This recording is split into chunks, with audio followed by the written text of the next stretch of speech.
భారీ వర్షాలు రాష్ట్ర వ్యాప్తంగా రైతులకు కానీ సామాన్య ప్రజానికానికి కానీ మరి నష్టం జరిగిన నేపథ్యంలో ప్రధానంగా ఈ రాష్ట్రంలో భారీ వర్షాలు వరదలు రాష్ట్ర వ్యాప్తంగా దాదాపు 40,000 కుటుంబాలకు తీవ్రంగా నష్టపోయినట్లు వివిధ పత్రికల ద్వారా కానీ మనకు సమాచారం ఉంది అధ్యక్ష. చాలామంది రైతు సోదరులు వారి పంటలను కోల్పోయి మాకున్న సమాచారం మేరకు 15 లక్షల ఎకరాల్లో పూర్తి స్థాయిలో పంటలు దెబ్బతిన్నాయి. గతంలో పోలిస్తే ఈసారి పంటలకి పెద్ద ఎత్తున నష్టం వాటిల్లింది అధ్యక్ష. మనం చూస్తూ ఉన్నాం ఈరోజు ప్రధానంగా ఉత్తర తెలంగాణ ప్రాంతానికి సంబంధించి ఉమ్మడి ఆదిలాబాద్ కానీ ఉమ్మడి వరంగల్ జిల్లా కానీ ఉమ్మడి కరీంనగర్ జిల్లాలో పెద్ద ఎత్తున నష్టం వాటిల్లింది. దాదాపు 50 మంది వరకు మరణించటం, దాంతోపాటు చాలామంది ఇళ్లలో నీళ్ళొచ్చి ఇండ్లు కూలి సర్వం వరదల్లో మునిగిపోయి నిరాశ్రులై కట్టుబట్టలు కూడా లేకుండా ఇబ్బంది పడ్డ ప్రజలకు సంబంధించిన అనేక అంశాలు మనం పేపర్లో చూసినాం. చాలామంది అధికారులు కూడా వారి దృష్టికి తీసుకురావటం జరిగింది ప్రత్యక్షం. ఈరోజు అధికారి లెక్కల ప్రకారమే మన రాష్ట్రంలో 3,000 ఇండ్లు కూలిపోయినాయని అంచనా ఇచ్చిండ్రు. భూపాల్పల్లి జిల్లా కానీ ములుగు, కొత్తగూడెం, వరంగల్, పెద్దపల్లి, ఖమ్మం, మంచిర్యాల జిల్లాలో అనేక గ్రామాలు ముంపుకు గురైనాయి అధ్యక్ష. పాక్షికంగా అయినాయి. మరి ఈరోజు భూపాల్పల్లి చూస్తే మరి మోరెంచపల్లి కానీ కొండాయి గ్రామాలకు సంబంధించి పూర్తిగా ముంపుకు గురి కావటం మనం ప్రత్యక్షంగా చూసాం అధ్యక్ష. ఈరోజు మనము చూస్తూ ఉంటే రైతులకు సంబంధించి భారీ ఎత్తున నష్టం, చాలా పంట పొలాల్లో ఇసుక మేటలు పెద్ద ఎత్తున వచ్చి ఇబ్బందికరమైన పరిస్థితుల్లో ఈరోజు రైతు సోదరుడు ఇబ్బంది పడతా ఉన్నాడు అధ్యక్ష. మనము ఈరోజు చూస్తే వ్యవసాయ శాఖకు సంబంధించిన అంచనాల ప్రకారం మరి గౌరవ ముఖ్యమంత్రి గారు అదేవిధంగా రాష్ట్ర కేబినెట్ తీసుకున్న నిర్ణయం, గౌరవ మంత్రి కేటీఆర్ గారు పత్రికల ద్వారా 500 కోట్ల రూపాయలు సత్వర మరి పరిష్కారం గురించి ఇస్తామని చెప్పారు. ఒకసారి ఆలోచన చేస్తే అధ్యక్ష, 15 లక్షల ఎకరాలకి సగటున 10,000 రూపాయలు మనం ఇస్తే 1,500 కోట్ల రూపాయలు కేవలం పంట పొలాలకు సంబంధించిన నష్టానికే ఇవ్వాల్సిన అవసరం ఏర్పడుతుంది రాష్ట్ర ప్రభుత్వానికి. కానీ 500 కోట్లు మీరు విడుదల చేస్తామని చెప్పారు.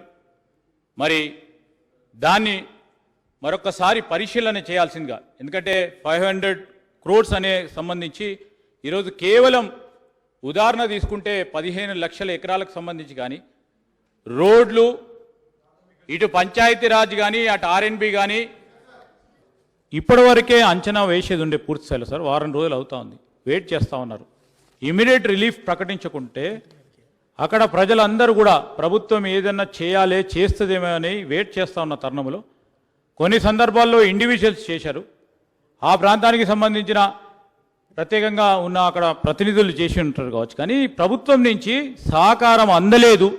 అందే విధంగా అన్నింత కార్యాచరణ తీసుకుపోవాలని మేము కోరుతా ఉన్నాం.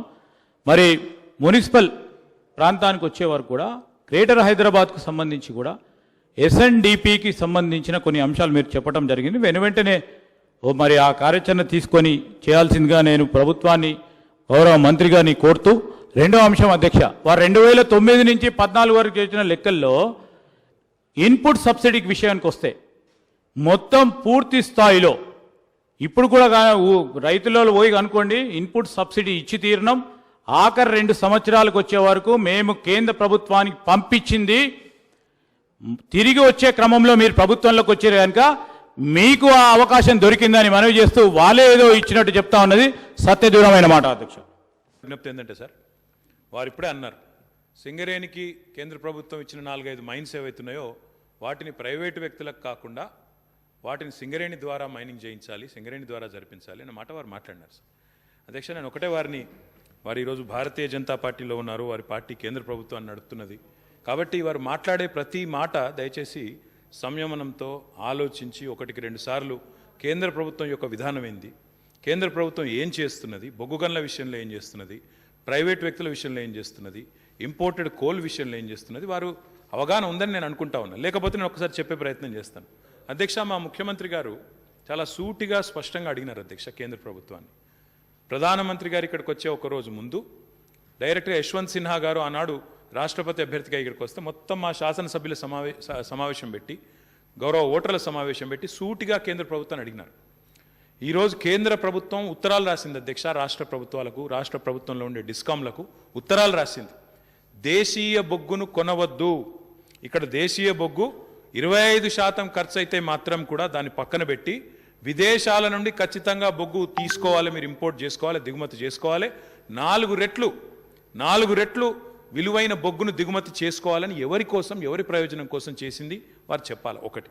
రెండవది అధ్యక్ష, ప్రధానమంత్రి గారు పోతారు అధ్యక్ష ఆస్ట్రేలియాకు. పోగానే పోయిన 2 నెలల లోపలనే వాళ్ళ దోస్తుకు అక్కడ పెద్ద బొగ్గుగానే వస్తుంది అధ్యక్ష. 2 నెలల లోపలనే వస్తుంది అధ్యక్ష.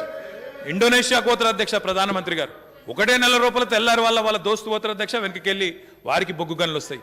అధ్యక్ష, ఈరోజు ఈ దేశంలో జరుగుతున్నది ఏందో మాకంటే వారికి కూడా తెలుసు అధ్యక్ష, వారి మనసుకు కూడా తెలుసు వాస్తవం ఏందనేది.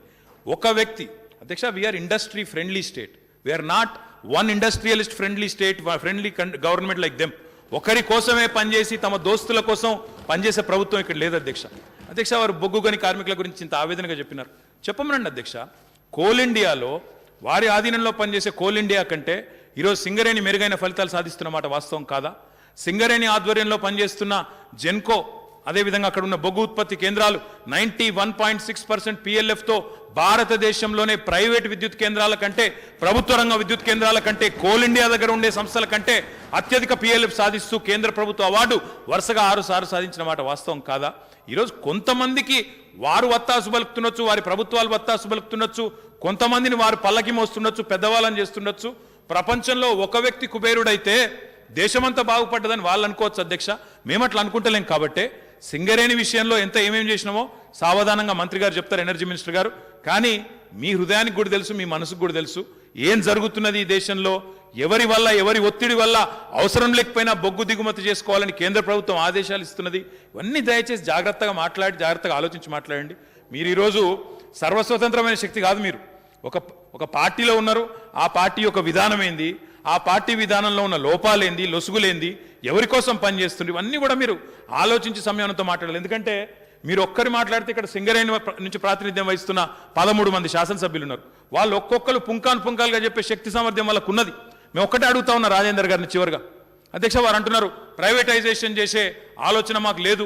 నేను కేంద్ర మంత్రిని అడిగినా ఆయన చెప్పిండు, ప్రధానమంత్రి స్వయంగా చెప్పిండు అంటున్నాను. నేను ఒక్కటే అడుగుతా ఉన్నా మిమ్మల్ని, విశాఖ ఉక్కు కర్మాగారాన్ని ఈరోజు తుక్కు కింద అమ్ముతున్నది ఎవరు? కేంద్ర ప్రభుత్వం కాదా? ఏ కారణం చేత అమ్మాల్సి వస్తున్నది విశాఖ ఉక్కును? ఇదే పద్ధతుల్లో గనులు అలాట్ చేయకుండా ముందు ఖతం చేస్తారు. ఏదైతే ఆక్సిజన్ ఉంటుందో దాన్ని కట్ చేస్తారు. కట్ చేసినాక ఆఖరికి పేషెంట్ సిక్ అయిపోయిందని చెప్పి అమ్మేస్తారు. ఇది కూడా గదే కథ అధ్యక్ష. విశాఖ ఉక్కును తుక్కు కింద అమ్మే క్రమంలో ఆనాటి ప్రభుత్వం అనుసరించిన విధానం ఏంటంటే గనులు ఇయ్యలేదు. మొదలు గనులు ఇయ్యకుండా ఆక్సిజన్ కట్ చేసి తర్వాత నష్టాల్లో పడ్డదని చెప్పి దివాలా తీసిందని ఒక బోర్డు తొలగించి ఒక కుక్కను చంపే ముందు పిచ్చి కుక్కను ముద్రేసినట్టు అదే స్ట్రాటజీ, అదే వ్యూహం ఈరోజు మీరు సింగరేణి విషయంలో మీ ప్రభుత్వం ఈరోజు అవలంబిస్తున్నది. నేను సూటిగా అడుగుతాను రాజేంద్ర గారు, గుజరాత్ మినరల్ డెవలప్మెంట్ కార్పొరేషన్కి ఏమో గనులు ఇస్తారు నామినేషన్ బేసిస్లో, తెలంగాణకి ఎందుకు ఇయ్యరు, సింగరేణికి ఎందుకు ఇయ్యరు? మీకంత చిత్తశుద్ధి ఉంటే, మీకంత ప్రేమ ఉంటే సింగరేణి కార్మికులకు మీద పొండి, కేంద్రంలో గల్లబట్టి అడగండి, నిలదీయండి. ఎందుకు ఇయ్యవు? గుజరాత్కి ఎట్లు ఇస్తావు, ఇక్కడ ఎందుకు ఇవ్వవు అడగండి. అదే పద్ధతిలో ఇంకో మాట అడగండి, విశాఖ ఉక్కును ఎందుకు అమ్ముతున్నారు అడగండి, ఎందుకు అక్కడ గనులు లేకుండా నిర్వీర్యం చేసిన అడగండి.